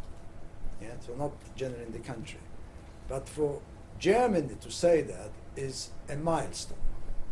Yeah, I'm raising the question of values in concrete context of what is happening right now. I'm not saying it's good or bad, but we have to be very open about it. If we want to come to an agreement, we cannot hide behind some phrases that, ideology doesn't help here. Terry? Thank you for a very good talk. I always have this problem. I've spoken to several people about it and it's not been resolved. What is the stimulus that would generate people's wish to work, to strive, to improve, to take on responsibility, if they could just do nothing and get money? Why should some people stir from their beds before midday in this new society? What is it? Maybe go and do some gardening because you like some plants, but what's going to drive people to strain and invent new things to provide their own effort to change society? Another excellent question. We are entering the area of philosophy. What is life for? And I view that it's a kind of mental approach to life. And some people, if they embark on, for instance, getting up at 11 or 12 o'clock in the morning, day by day, then they are stuck in the rut and very difficult to move on. Mm-hmm. We all have gone through similar crises, so who are we to pontificate? But if we are talking in big numbers, like a whole nation, then we can approach it much more structured, like having the universities, like this one, like Birkbeck College, that offer places for education, for entertainment, for painting, for anything. And I'm an optimist here. I think it's almost like a positive disease. You see that your neighbor does it, how on earth I wouldn't join you? The same is with sport and so on. There's so much that we as humans haven't had the time and resources to do, that I believe that once we know that we can survive from day one to day two, we don't focus on things that we always wanted to do but never had time. Yeah, just a minute. So, quite a few people got other questions. I would recommend on this question, Terry, and for others, there's a very fine book by a young Dutch writer called Rutger Bergman called Utopia for Realists, who looks exactly at this question as to if you give money to people, do they actually spend more time in bed, or do they actually find a level of psychological comfort which then allows them to overcome what was ever keeping them in bed in a depression before and go out and get involved in new enterprises and in new initiatives. And he collects evidence from all around the world of cases when this has been tried, and people who actually did get money actually then were re-energized and did lots and lots of things. You had a question? Yeah, I wonder, it's really interesting talking, it's opened my eyes to a lot of things. I wonder, you talked about religion and you talked about China, and there are some underlying assumptions to what you're talking about that I kind of fundamentally don't agree with. So I wonder, is this superintelligence actually just a new form of capitalism for the West to kind of retain its power block because it wants to be resisted? It's almost like a Columbus moment discovering the Americas, and that the Western world is now seeing that China and India are, in terms of capitalism, will be at the forefront of that power block, and they will be leading on that. So it's almost a way to kind of invent the possibility that the West can stay in charge of the world. That is not definitely my view. I am very, very strongly emphasizing that.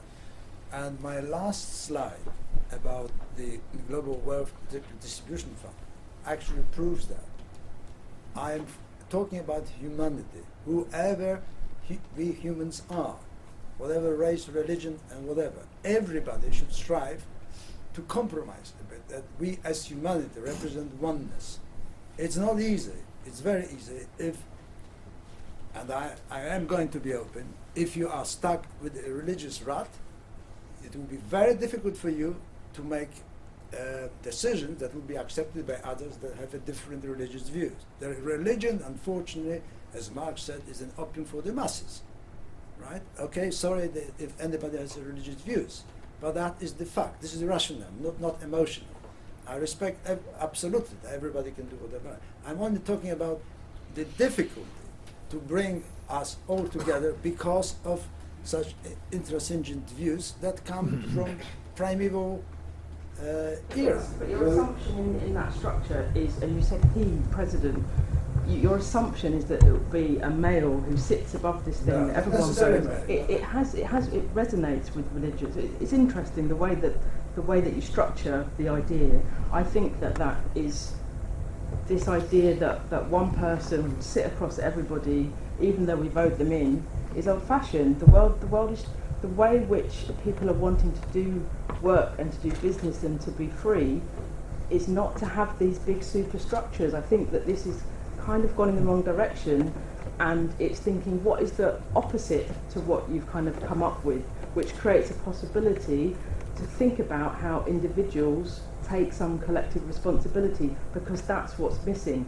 And capitalism doesn't allow for collective responsibility. The flip side of capitalism is war and weapons and keeping wars going in other countries. And so those are the kinds of things that we need to be thinking about, because the responsibility bit does not come with that system, I don't think. Let me start with the last part of your talk. I'm definitely not talking about capitalism taking over the world. I was talking about reforming capitalism almost to the core. So that's the first thing. Economic system is one side of the coin. The other problem, whether we can have he or she as a singular person running essentially the world, comes from the necessity. I'm a pragmatist. I don't believe that at the time of dire circumstances there will be time to get people around the table and discuss what we should do. No, that is absolutely unrealistic. Absolutely unrealistic. That's what existential risk precisely mean. Think about the war. We had only one Churchill, so we have more or less to follow that example. There's no other way. I know what you are talking about, that you would love to have as many people involved in decision making, but sometimes there is only one man or woman that has to make the decision on behalf of the other. This is what we call trust. But it's already too late. So, if a nuclear war is triggered tomorrow, there's no the other countries that have nuclear capacity will be they will respond. That possibility to stop a response has been removed. So those two people that you mentioned who saved us, those people don't exist anymore because we don't have our fingers on those buttons. Not sure whether I agree with that. I think if you have a nuclear holocaust, the decision making will be haphazard, if at all. It's just a risk that there will be nobody to stop it. It will just roll on its own. So, but there are other dangers than just nuclear war. And there can be pandemics, there can be nanotechnology, of which I haven't mentioned anything about that. Self-replicating nanorobots that can get out of hand and colonize the Earth, almost like bacteria, but in a much more dangerous way. So there are a lot of people who've had their hands up. Let's try and get some comments in from a group of people. Rohit? Firstly, thank you, Tony, for sort of putting together this all-encompassing theory of everything. The challenge with these things always is, as soon as you get a second person looking at your ideas, and we all want to change it. And I think the real value here is in stimulating a debate about what kind of institutions do we need for the future. I think there's always going to be a challenge between a centralised, controlled, structured model like this, and what we expect the nature of superintelligence to be, which it will be uncoordinated, chaotic, distributed. It will be in my shoes. It will be in your glasses. It will be, part of every aspect of our lives. So how we can control something like this with this, I don't know. I think there's also, to me, very different generational perspectives. You could see this appealing to the people who voted for Brexit, or the people who voted for Trump, because it's creating order, or a semblance of order in a world where we've got emergence. But you can see a very big generational shift there. So, I didn't realise till this week that more people under 40 want to vote for Corbyn than want to vote for Theresa May. That's not come out in the media, but I think generationally you'll see very different perspectives, and my guess is that, a bit like Magda, an awful lot of people under 40 will put more faith in individuals who they have seen deliver big change, whether it's Elon Musk or whoever, than they would in institutions. Whereas people over 40 have grown up believing that the institutions are the fabric and the weave of society, and therefore we need them. So I think you've got a lot of different pieces here. I guess from a process point of view, I'm interested in how would you forward this debate from it being an interesting presentation you give to a bunch of futurists or future thinkers. How would you actually use this to try and facilitate some discussion about the next waves of institutions? To answer the last question, I'm just writing a book about it. So, but by the end of the year, I may come to you to discuss whether we can publish it. But a more serious question, which goes essentially against what you were talking about: individual versus general consensus and young and older generation. I think we need both. We need an organization and an individual ultimate decision making. There has to be someone that will press the button, not necessarily the nuclear button, but will action it within others. That may not be enough time even to gather his two colleagues together. That's what I'm talking about existentially. Now, around about superintelligence, that's a separate subject on its own. Whether we will have to deal with one superintelligence, superintelligence, or at the same time we will have a number of them competing. But this is such a wide subject that I'm not sure whether we've got time for that to discuss today, David. You've got an extended narrative version available of yeah. this on your website, sustensis.co.uk/sustainable_world. Mm. So I'm sure it's going to be evolving, and we all encourage you to write down more of these ideas. It is already there, but it will be evolving, as well to say, and ultimately becoming a book. Right. You had a question here? Yes, thanks. I'm just wondering whether, going back to the myth idea, that whether the nation state itself is a bit of a there's a bit of an evolution of the myth of the nation state in recent history, whether that can be somewhat replaced by another myth that says we actually share a common humanity, and whether that could be a more driving force for some kind of supranational structure. The more people would identify themselves as being part of the humanity or a better humanity in the future, rather than defining themselves as being part of a particular country. Yeah, quite. And this is quite a controversial point. There's this very interesting book recently talking about the clash between the anywheres and the somewheres. You know, that many people instinctively feel comfortable. David Goldbach, thank you. Yes, he says many people instinctively are comfortable being anywhere in the world. They don't feel tied, and they might say, "Well, I'm Scottish, but I'm quite comfortable doing the same thing elsewhere." Whereas lots of other people don't feel this comfort being anywhere, and they have strong local roots. They may not identify themselves as being British. They may identify themselves as being a Manchester person or an England person, and so.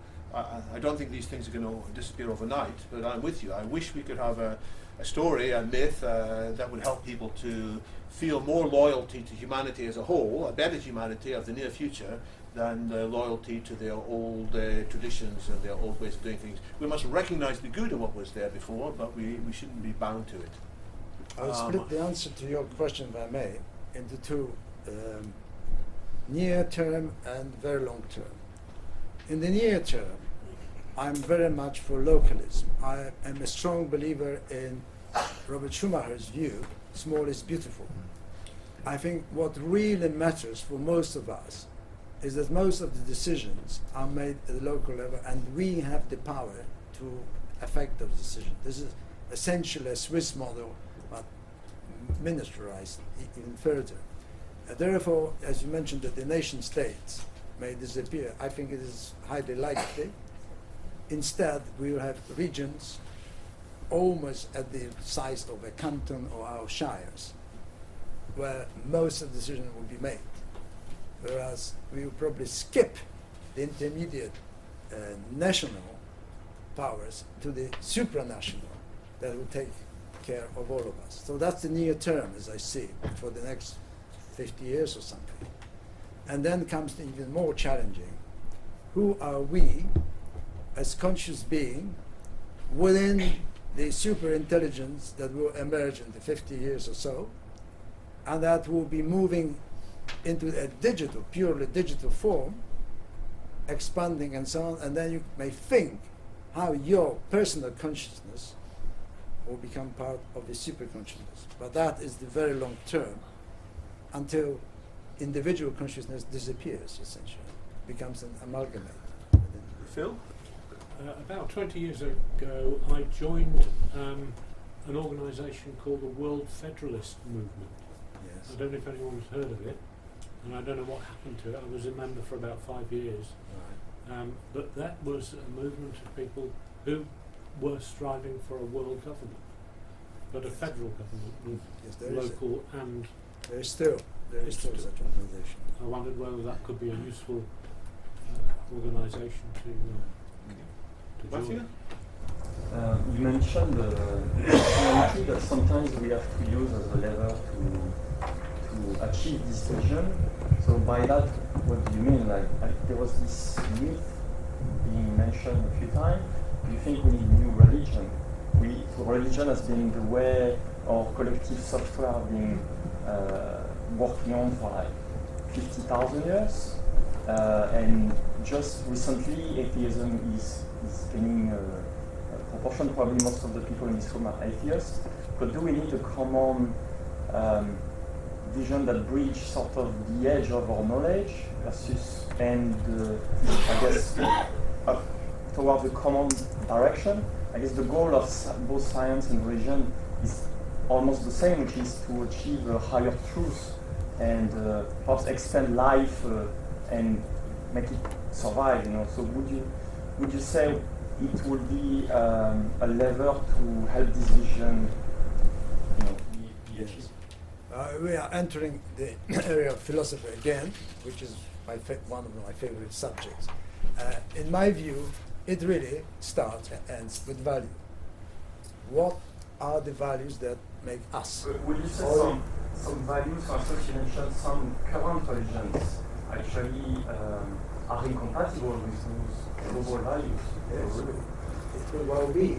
So would you have to achieve this higher vision, actually make sure that those who spread those kind of values actually cannot get their way? I won't pretend that I have a fast response to that or solution. No, I think it will be a difficult journey, but in the end, as humanity, we'll probably become religious or religionless or agnostics. I can't foresee myself accepting the view that superintelligence will be religious and there will be some God. Sorry, because you touch on that subject.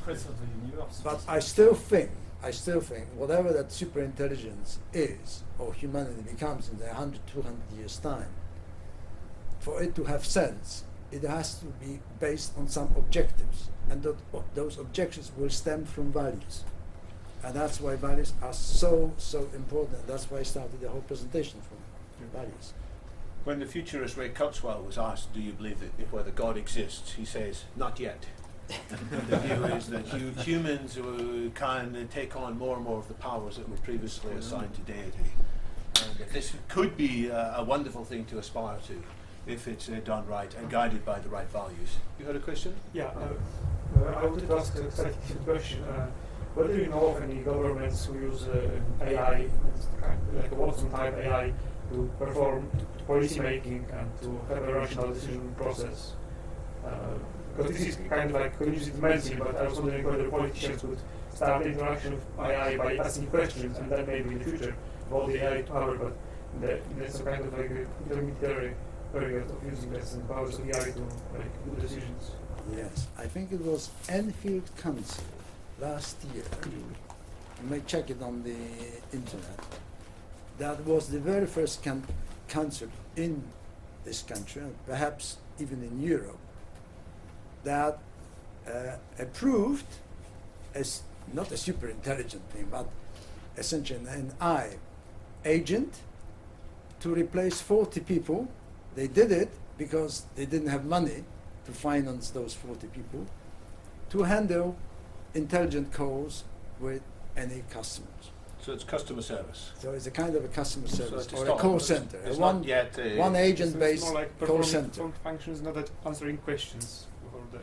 I think it's wider than that. Perhaps somebody knows or has first-hand experience. The UAE government has a huge fund for this. It's got something. United Arab Emirates. Yeah, it has something called the Dubai Future Foundation, and then within that there's an initiative called Dubai Future Accelerators, which is basically encouraging companies from around the world to bring innovative, smart solutions that could be delivered in government departments.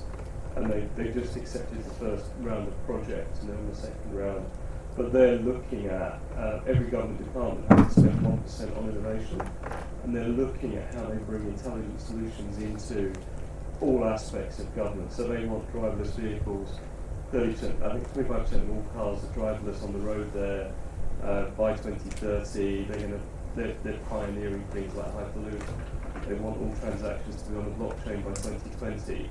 And they have this overall goal, which is 10x, which is for the UAE to be 10 years ahead of the rest of the world in terms of its application of new science and technology and its creation of a sort of next generation society.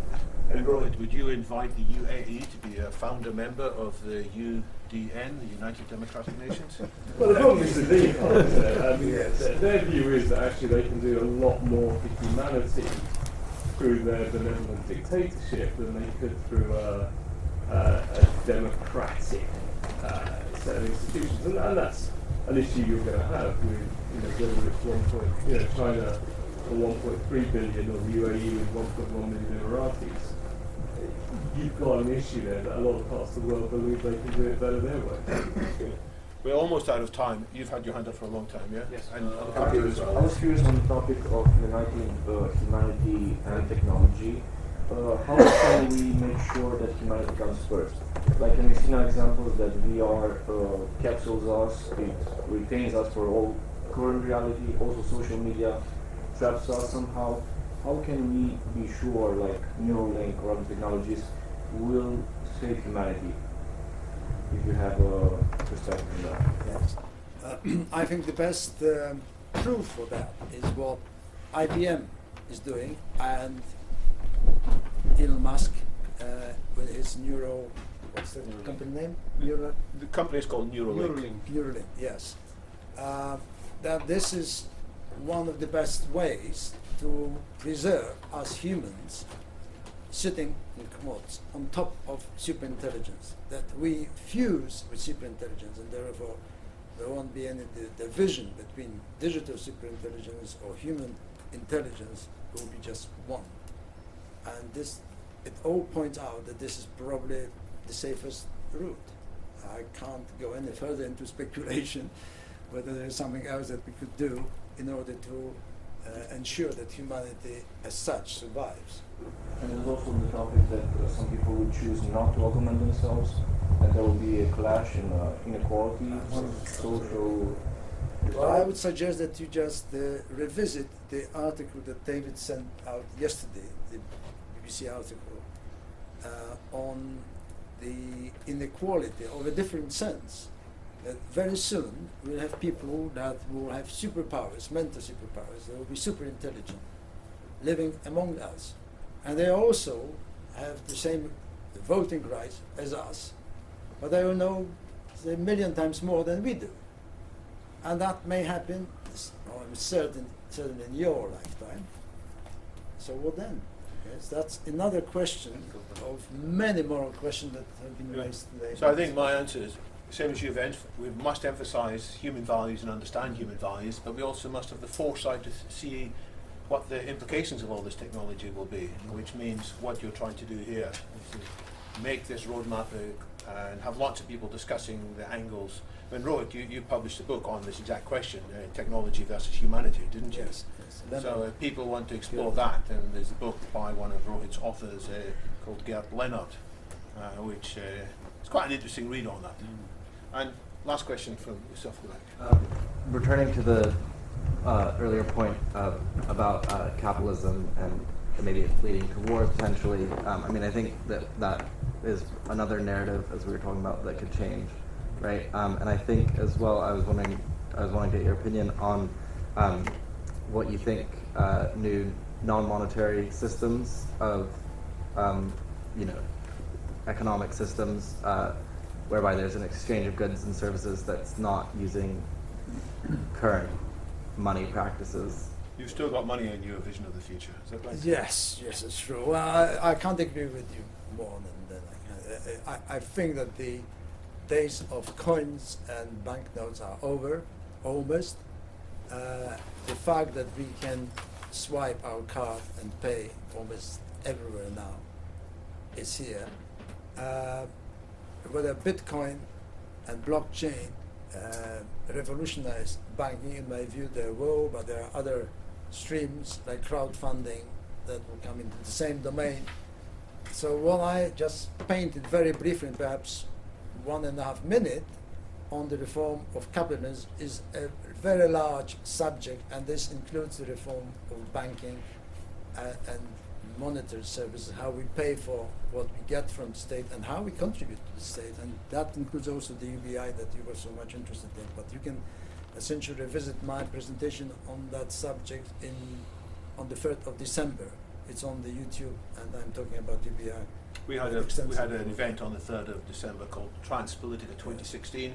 The videos from that are on the London Futurist YouTube channel. It includes Tony talking about some of these things, as well as others. And we will certainly revisit in the future of London Futurists other proposals for reforming banking, reforming money, and certainly reforming capitalism. Because I think the point you made earlier was very important, which is that there are certainly some people who are developing artificial intelligence because they believe it will be the route to more financial success for them. It is very significant now that the largest companies of the world by value, Apple, Google, Microsoft, Amazon and Facebook, they've all got very large teams working on artificial intelligence. They're doing it for a variety of motivations, but some of it is to retain their position as being the world's most valuable companies. And we have to ensure that the drive for profit is not going to overcome all the other human nature. And it's been problematic in the past, and it could get even more problematic in the future. Tony, we'll thank you in a minute. I just want to mention some of the things that's going to happen next in London Futurists. 3 weeks' time in this building, we're going to have another speaker, Jamie Bartlett, who is from Demos. Jamie has looked at a lot of interesting people who he calls radicals in various ways. They are people who are outside the mainstream of thinking, but in each case, they have been proposing radical changes for a better future.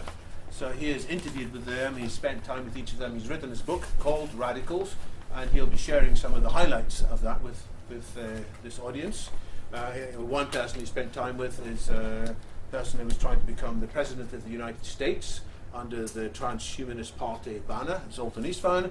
So he has lots of views as to try in doing what you were saying, Tony, to use technology to enhance humanity and get away from the limits of present day dumbed down politics as well. So that's by Jimmy Bartlett in 3 weeks' time. There are plenty of other events which you will see on our website, and I encourage you to keep being part of this conversation, because it's very clear there's some fascinating ideas here and elsewhere, and it needs more time to be explored.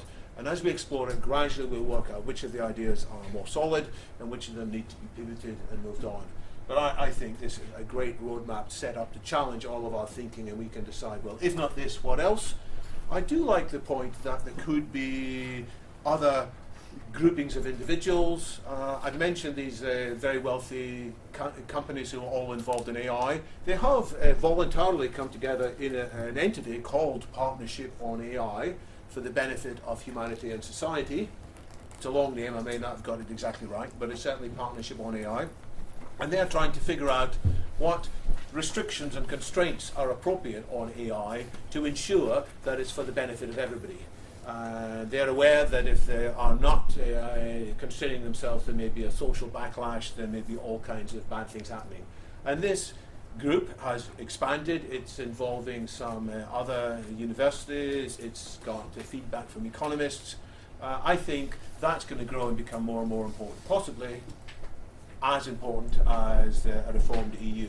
And so at one level there'll be politicians trying to improve the coordination, but at another level there'll be academics, economists, entrepreneurs, social activists working together in bodies such as Partnership on AI. And we in London Futurists want to expose all that thinking to the widest scrutiny and see what we can do to enhance it, to make our contributions of our own. And we have conversations here, but we also have conversations in the pub, which usually happen after our meetings end. So all of you are welcome to join us in the nearby pub, the Marlborough Arms. It's just about 5 or 6 minutes walk away, in which we will have a chance to explore all the topics which unfortunately there wasn't time to finalise here. So thanks to all of you for listening, and especially thanks for Tony for being a very visionary and big thinking. I think we need this big thinking, and it's been a fascinating afternoon. Thank you very much.